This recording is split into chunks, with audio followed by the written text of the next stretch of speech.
Hello friends, welcome to my channel Nihira Techiees. In this video, let me explain signal queries in Angular.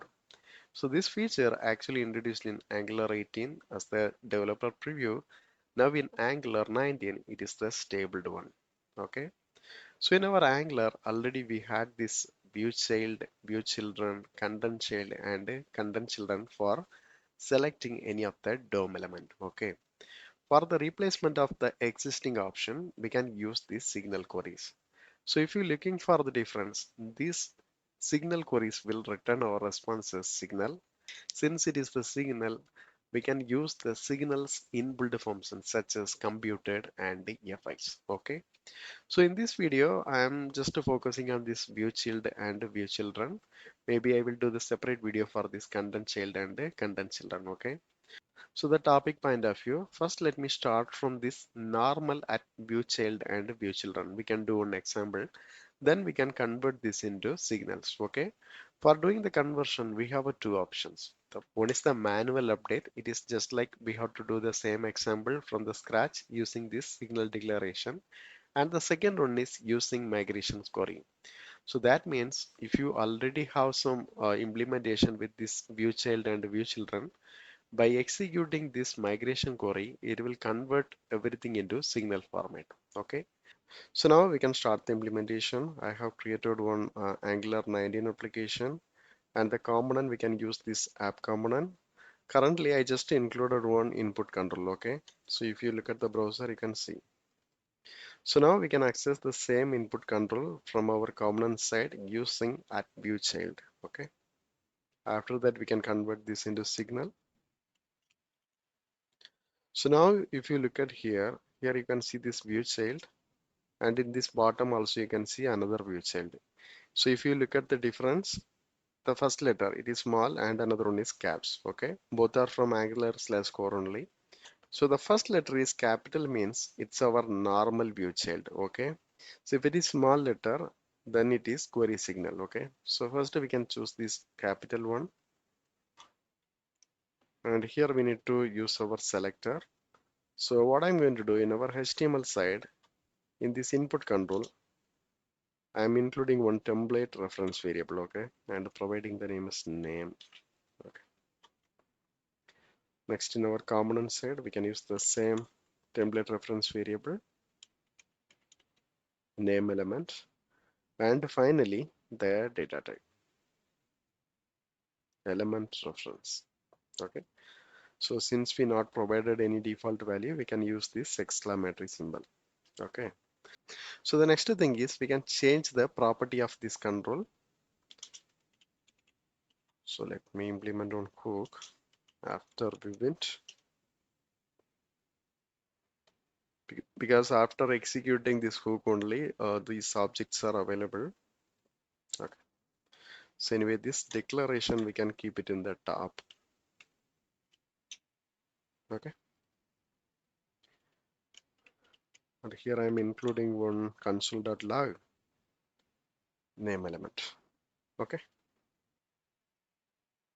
Now if you look at here, see this console you will get. See the same input control we are able to access. Now I'm trying to change the property. We can set the default focus. Okay. Native element dot focus. Now let me see. See the defaultly focus is set. So similarly, let me assign some values.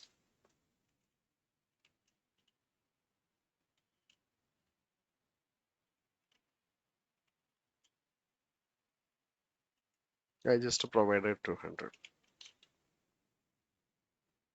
So the value got assigned. And finally, we can include one more property, disabled. Okay.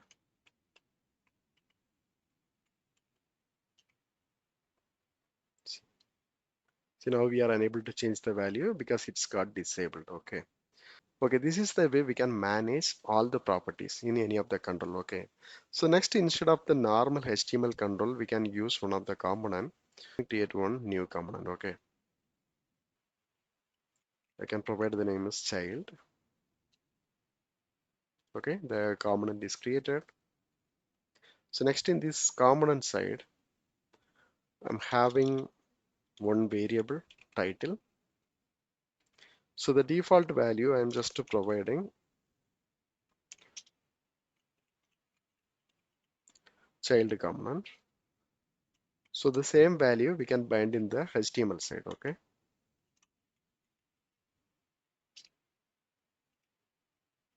Okay. So next we can copy this selector, and the same selector I'm going to use in our app component. After this form field, we can use this one. And since it is the standalone component, we need to import this component here. Okay, otherwise we will get the error.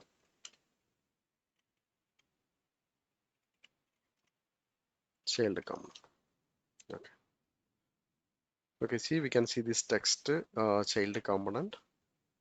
So the next thing is, let me access this child component from here. So in this example also, we can use the same view child. Okay. And here,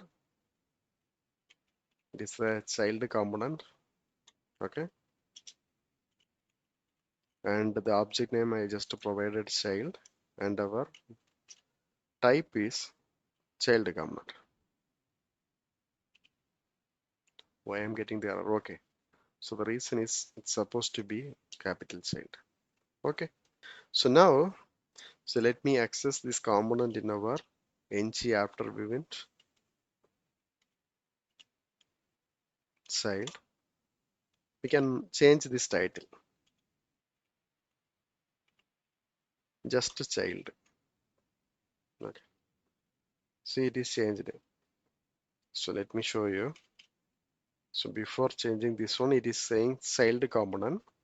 Now we are changed into child. Okay, it is working fine. The same way we can access all the declarations and functions in our component side. So the next thing is we can use the view children. Okay. For this example, what I'm going to do, let me include the same component multiple times. Okay. And if you look at here, the first one is saying child, and the next two are still in child component. The reason is, so currently we just use the view child. Okay. So basically this view child will take the first matching DOM element and it will process. And if you have some additional item, it will simply ignore. So that's why the first component, like the first declaration, okay, it's taken and processed. So the name is changed. The next two items are it's just skipped. Okay. So in this situation, we can use the view children option. Okay. So if somebody is asking what is the difference between view child and view children, so this view child will access the single element and view children will access the group of element. Okay. View children. Here also the first letter should be caps. Okay. And the selector is child component. Object. Let me provide childs. And here the type is we have to provide query list child component. Okay. Let me format it. And in our component side, if I'm providing console,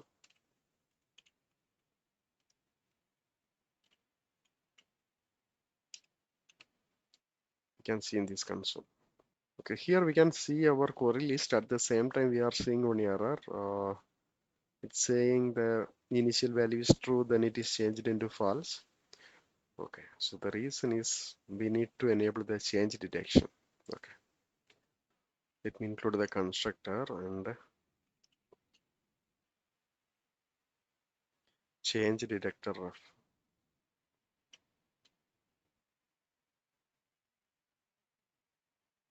detect changes. Okay, now the error got resolved. So if you expand this query list in this result section, we can see the three component. Okay, all are having this title property. The first one is changed and the other two are not changed. Okay, For the better view, we can convert this into array.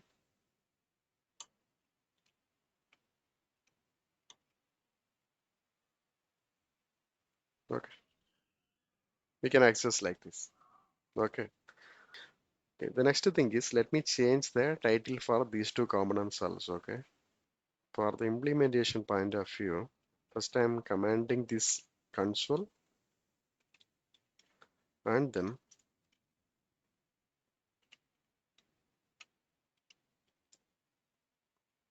we can use the for each.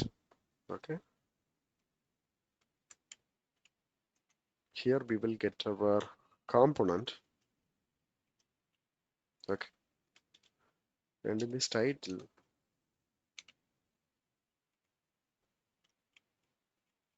we can just provide child. And for showing the differentiation, we can use the index. Okay. So let me format it. See this value child 0, child 1, and child 2. So all are done through this example. Okay. So this is our normal at view child and view children. Now we are converting this into signals. Okay. For doing the conversion, we have two options. One is we can use the migration script, and another one is we can do manually. So first let me choose the manual way. Okay, so then only we will get the better understanding. So we can go one by one. First I am taking this view child. Okay, we can comment this one. At the same time, we can declare the respective signal. Okay, so the first one is name. I mean our object name element. Okay, and then our view child. So in this case, we have to start with small b. Okay, and we can make this is required. Okay, and the type element ref, and finally our selector name. Here the selector name is name.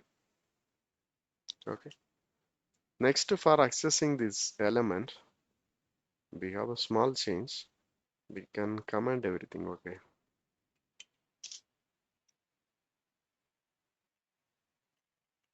let element this dot name element.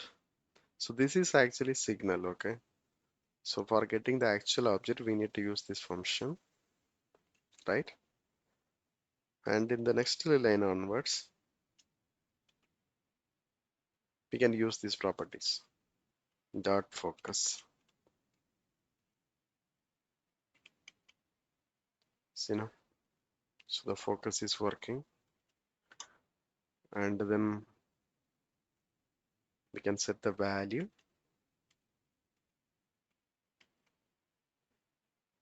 See, the value is updated and also the focusing is there. And finally, we can make this is disabled.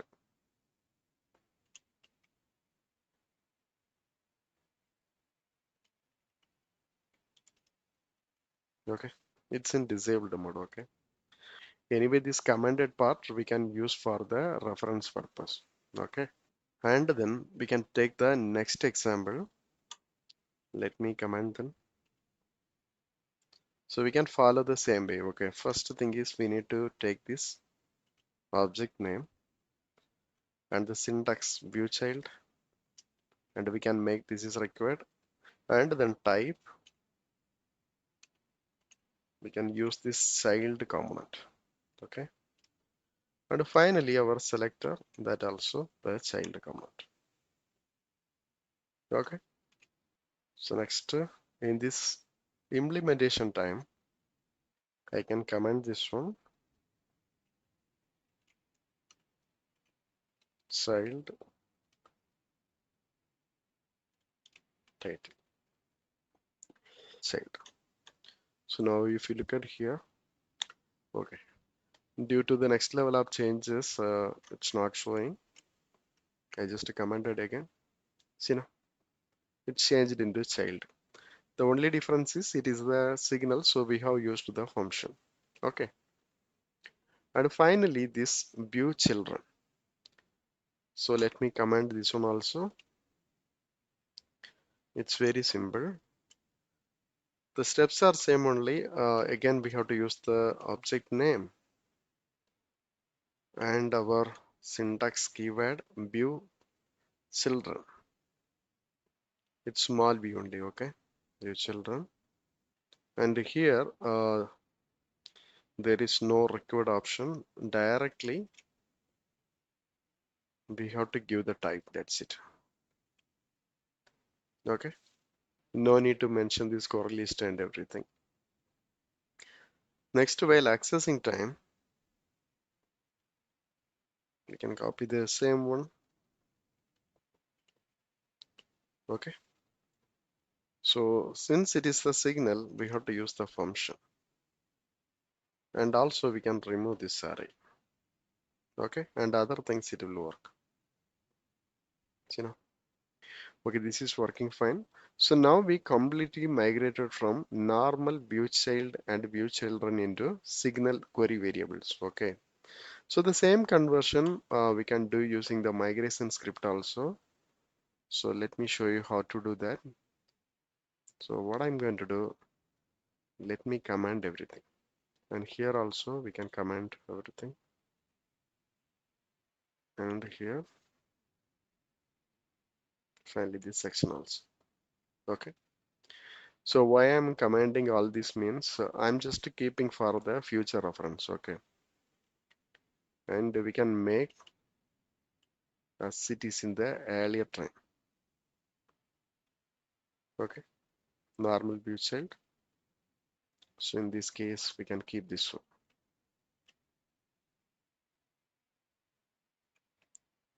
Okay.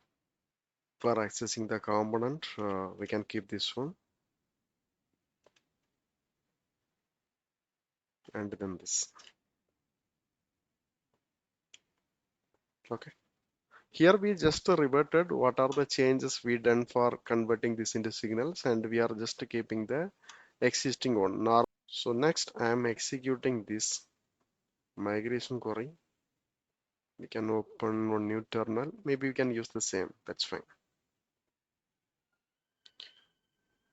Which directory do you want to migrate? We can give completely.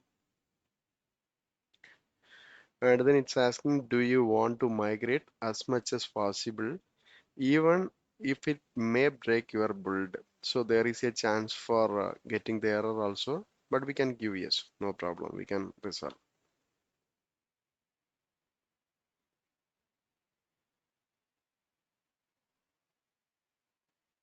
So it is analyzing and making those changes because the migration is happened. It's migrated into 3 queries. See, all are changed, and in this implementation areas also all are modified into our normal signals. So in our manual conversion, I just provided name element, and here they included the read-only access modifier, and other things are same. Similarly for the child and childs. Okay, and all those implementation areas, the function is included. That's it. Okay. So now I hope you got the better understanding. So in my next video, I will cover at content child and content children. Okay. So still, if you have any doubts or clarification, please post in the comment box. And also please don't forget to subscribe my channel. Thank you. Thanks for watching.